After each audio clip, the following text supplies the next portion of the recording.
Hey, Leilani with the Magical Solution here. So, my last video apparently got a little bit of traction, and we are getting a lot of responses to it, kind of similar to the video about whether or not Misa should be free or not. Yeah, I'm the one who started that one too. So before I say anything, I just want to thank you all for, those of you who came to me with respect and genuinely asked questions and genuinely inquired without any ulterior motives.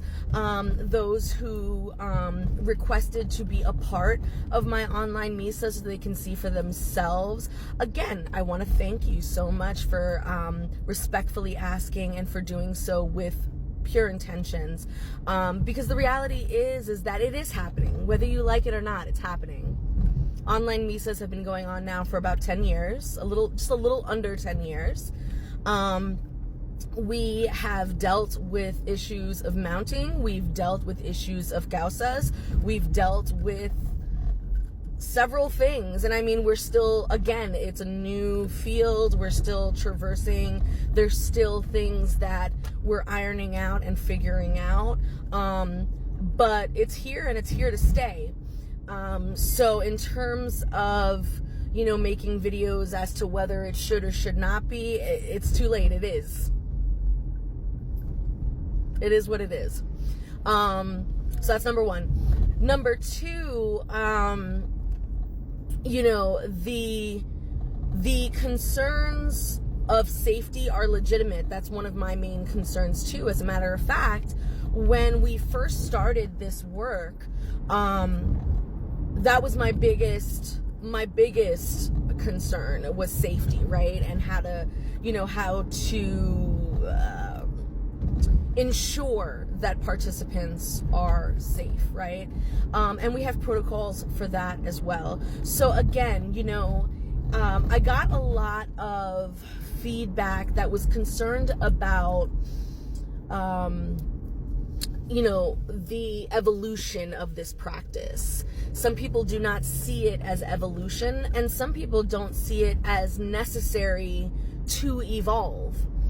And I'm here to counter that because I've made videos on this before. But this particular subject, I think is really important. It kind of, it hits home for me, okay? And so that's why I wanted to make a video on it. And the subject is that and I'm not even speaking for myself at this point. This particular example I'm going to give is an example that people who come to my online Misa give me as a reason for why they come. And the main reason was during COVID-19. COVID-19 changed the atmosphere, changed the playing field. Why?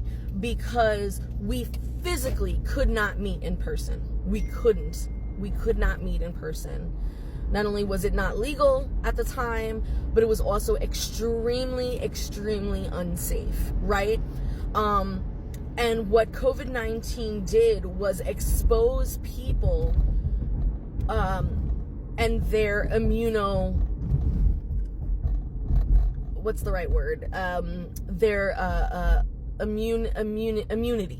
is the best word, because what ended up happening is that people ended up finding out, or because they had gotten COVID, they became immunocompromised, right? And immunocompromised people can no longer rejoin society. It's like, in a sense, it's kind of like having HIV or AIDS, in the sense that when you're immunocompromised, you are now susceptible to literally anything, to any little cold, sniffle, anything. And being immunocompromised also makes it so that those sicknesses hit you 10 times worse than they would hit a person with a good immune system.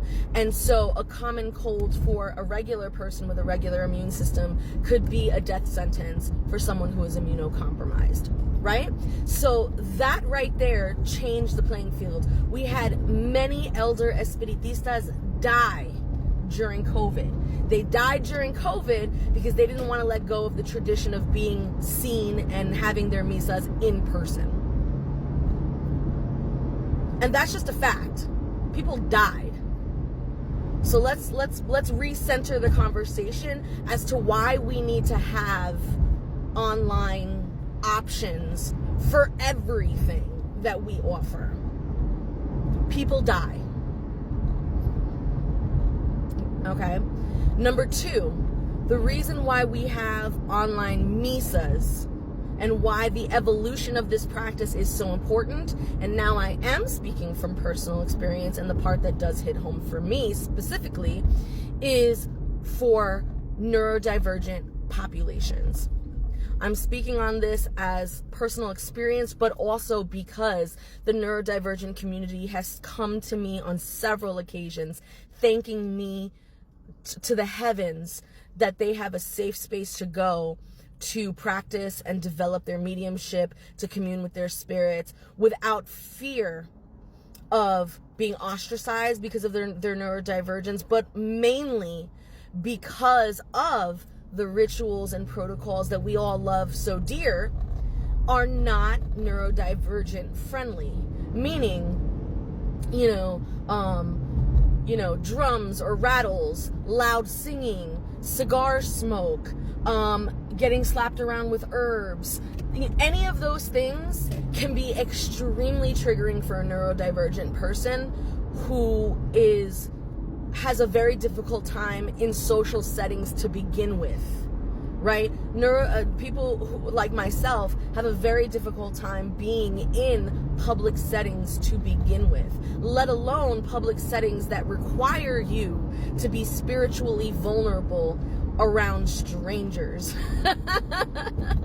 Okay, so that right there is a huge factor as to why we were isolating a very large portion of the spiritual community. Because being immunocompromised, being neurodivergent, and then thirdly, being physically disabled. So physical disability is another reason why we have online misas. There are people who cannot physically go to a misa because of their physical disability being an obstacle for them, whether by transportation or by the physical limitations of the physical plant that the misa is in. So when someone tells me that online misa is unnecessarily changed for convenience, as if it's a bad thing, I'm going to check you and say, yeah, it is changed, not only for convenience for people with disabilities, immunocompromising, and for neurodivergent populations, but it's evolving and it's changing because that is the world we live in. Whether you want to close your eyes to it, your ears to it, or whatnot, we live in a tech age, and either you get with the program or you get left behind. That's how it works. Now, evolution does not mean erasure. And I think a huge problem with people is that they're not listening to my videos. They're not watching the video in its entirety, nor have they gone back to watch my previous videos, because I am one of the largest supporters of keeping things traditional, of gatekeeping, of preserving traditions and practices, and of properly reconnecting to your roots. I'm a huge advocate of that. As a matter of fact, I have lost whole relationships, whole platforms over fighting for those things. So never have I ever, or will I ever, say that the evolution of Espiritismo is the erasure of traditional practices. So let's get that out of the conversation. Hopefully this little piece of information helped to answer some of the questions. There are still a few more concerns that were brought up that I would love to address, and so I'm going to do that in another video. But feel free to ask any questions. Like, this is the time. This is the time for us to flesh it out. You know what I mean? Like, I'm not here trying to hide nothing. I'm not here, turning down nothing. Like, ask. But just be respectful. That's all I'm asking. Be respectful. Because y'all don't know me and you don't know my experiences or how long I've been doing this. So just be respectful. This is how we grow.